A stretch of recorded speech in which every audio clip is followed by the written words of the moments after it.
Mr. Speaker, I know a man, a decent man,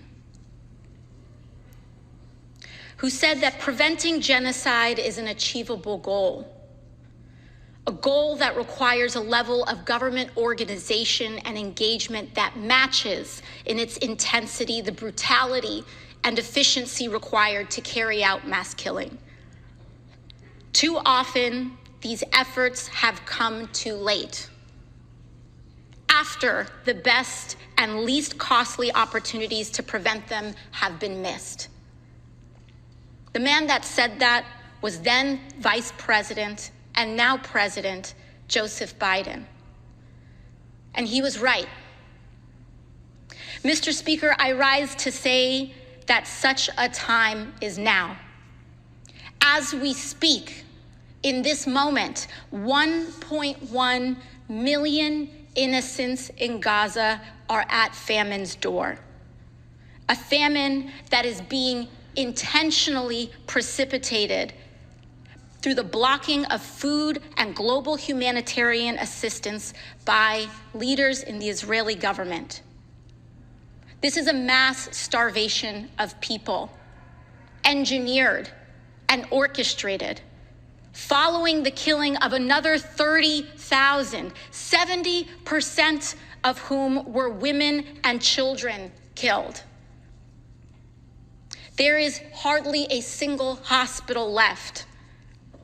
And this was all accomplished, much of this accomplished with U.S. resources and weapons. If you want to know what an unfolding genocide looks like, open your eyes. It looks like the forced famine of 1.1 million innocents. It looks like thousands of children eating grass as their bodies consume themselves while trucks of food are slowed and halted just miles away. It looks like good and decent people who do nothing, or too little, too late. It is against United States law to provide weapons to forces who block United States humanitarian assistance. And that is exactly what is happening right now. So much so that the president himself stated during the State of the Union that the United States must and will be building its own port to let aid through. It will be too late.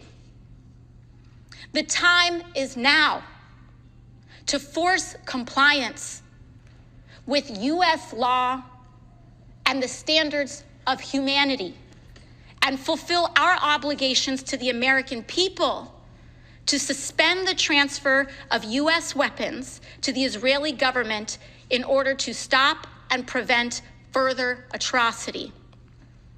Honoring our alliances does not mean facilitating mass killing.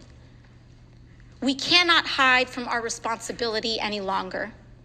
Blocking assistance from one's closest allies to starve 1 million people is not unintentional.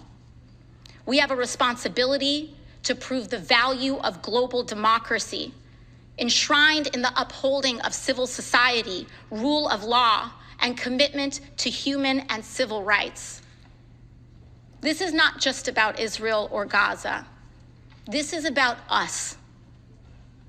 The world will never be the same, and we will never be the same.